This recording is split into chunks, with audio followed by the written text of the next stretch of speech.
Silent harm, unpacking denial of microaggressions. So, in the workplace, a lack of awareness about one's own privilege often leads to the downplaying or denial of microaggressions. Imagine a scenario where a well-intentioned manager who has always been promoted based on merit dismisses a colleague's complaint about feeling marginalized during team meetings. The manager's privilege blinds them to the subtle dynamics at play, the unconscious biases and cultural insensitivities that make certain voices less heard. Consider a team member who frequently interrupts others, believing their ideas are simply more urgent.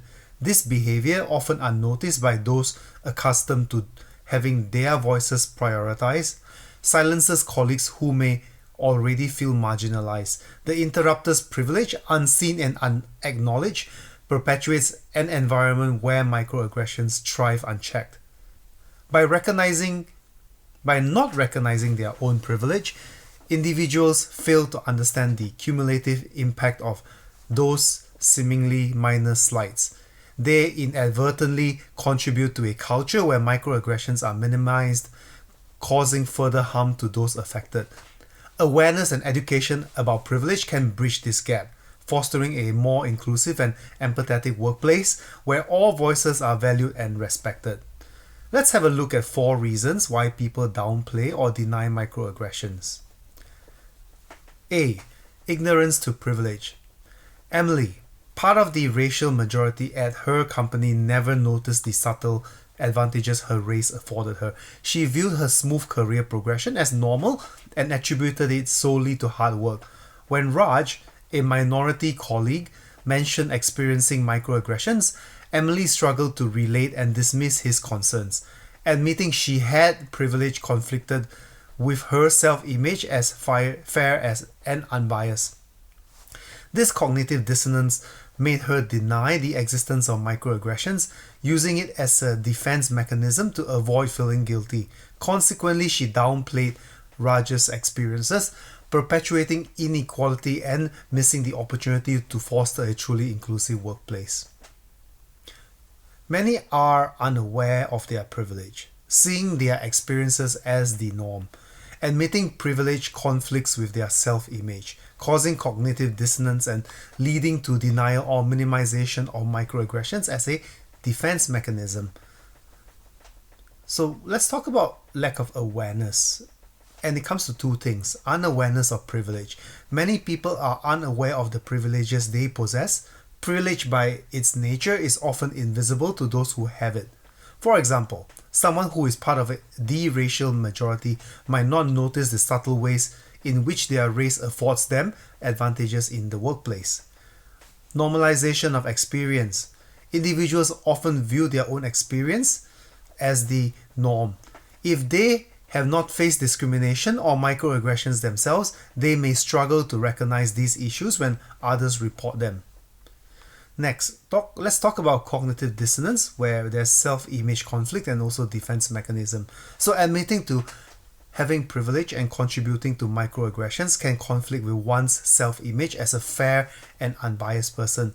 This cognitive dissonance leads to denial or minimization of these issues. People may deny or downplay microaggressions as a defense mechanism to avoid feeling guilty or responsible for perpetuating inequality. And let's talk about the next part, which is on societal and cultural factors. So John believed firmly in meritocracy, thinking everyone at his company succeeded solely on merit. When Sarah, a colleague, mentioned about systemic advantages that help some rise faster, he resisted, feeling uncomfortable. John also embraced colorblind ideology, insisting he treated everyone the same. This made him dismissive when James, an employee from a marginalized group, reported microaggressions. John failed to recognize how race and background influence workplace dynamics, leading to unaddressed issues. His resistance to acknowledging privilege and systemic issues perpetuated a cycle where the unique challenges faced by others were ignored, minimizing their experiences and hindering genuine equality. Belief in meritocracy ignores systemic advantages and privilege. while colorblind ideology denies unique challenges of marginalized groups, leading to the minimization of their experiences and overlooking the influence of identity factors on workplace dynamics. So we'll talk about two things, meritocracy myth and also colorblind ideology. So for meritocracy myth, there are 2 points, which is on belief in individualism and resistance to systemic change. Many people believe in the idea of meritocracy, that everyone succeeds based on their own efforts alone. Recognizing privilege challenges this belief by highlighting systemic advantages that some people receive regardless of their individual efforts. Accepting the existence of privilege and microaggressions requires acknowledging systemic issues that go beyond individual actions. This acknowledgement can be uncomfortable and can lead to resistance.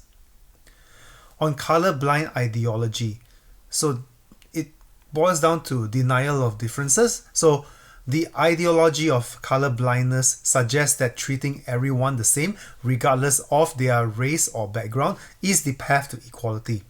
This approach ignores the unique challenges and microaggressions faced by marginalized groups, leading to denial or minimization of their experiences. Let's also talk about impact on recognition. By denying the significance of race, gender, or other identity markers, individuals fail to recognize the specific ways these aspects influence workplace dynamics and contribute to microaggressions. Now, moving on to psychological factors. In a team meeting, Ingrid, the only woman, mentions feeling talked over. Her colleagues, mostly men, dismiss her concerns, gravitating towards familiar preferences. John, believing the workplace is fair, ignores evidence of bias, reaffirming his views. He sees microaggressions as minor issues compared to blatant discrimination. Confronting Lisa's reality makes John uncomfortable, so he downplays her experiences to avoid emotional discomfort.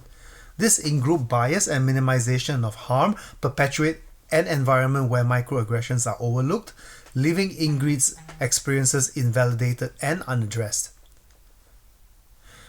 In-group bias and confirmation bias lead to the dismissal and minimization of microaggressions, favoring familiar perspectives and ignoring contradictory evidence. This minimizes their harm and perpetuates unrecognized and unaddressed subtle discrimination due to emotional discomfort in confronting these issues.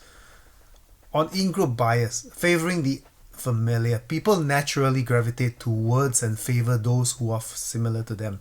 This in-group bias can lead to unconscious dismissal of the experiences of out-group members, including their reports of microaggressions. Confirmation bias.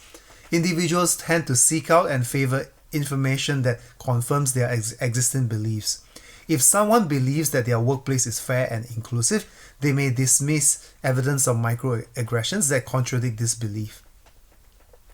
Minimization of harm, perceived severity. Some individuals believe that microaggressions are minor issues compared to more overt forms of discrimination. This perspective can lead to minimization of the harm caused by microaggressions. Emotional discomfort. Confronting the reality of microaggressions can be emotionally uncomfortable. To avoid this discomfort, people might downplay the significance of these incidences. Moving on to organizational factors. Natalia cringed as her co-worker Jake made another insensitive remark about her accent. However, this was just par for the course at their office. Casually racist jokes and comments were commonplace, brushed off as harmless banter. Those who dared call it out were labeled oversensitive or lacking a sense of humor. Natalia considered reporting Jake's behavior but feared being ostracized or labeled as a troublemaker. Besides, what would HR really do? Similar complaints in the past seemed to go nowhere. Maintaining the illusion of a cohesive team atmosphere took priority over addressing the toxic undercurrent of discrimination that permeated their workplace culture. In workplaces, microaggressions are normalized, unchallenged, and carry no consequences. Fear of confrontation and the desire for harmony can lead to downplaying or denial of issues, perpetuating a toxic culture. So workplace culture, let's talk about normalization of behavior. In many workplaces, microaggressions are normalized or seen as part of the culture. When such behaviors are common and unchallenged, individuals may not see them as problematic. Lack of consequences. If there are no significant consequences for committing microaggressions, people may not take them seriously. This lack of accountability perpetuates a culture where microaggressions are downplayed. Talking about fear of conflict, avoidance of confrontation. Addressing microaggressions can lead to uncomfortable conversations and potential conflicts. To avoid these, individuals might choose to downplay or deny the issue. Desire for harmony. Some employees may prioritize maintaining workplace harmony over addressing microaggressions, believing that discussing these issues will create tension. So, in conclusion, indifference to one's own privilege is indeed a crucial factor in why people downplay or deny microaggressions in the workplace. Alongside other psychological, societal, and organizational factors, this blindness can prevent individuals from recognizing and addressing the subtle ways in which privilege and power dynamics influence workplace interactions. Addressing these issues requires comprehensive education on privilege, fostering empathy, and creating an environment where open discussions about microaggressions are encouraged and supported. Thank you for listening in today. I hope to see you again soon. Thank you.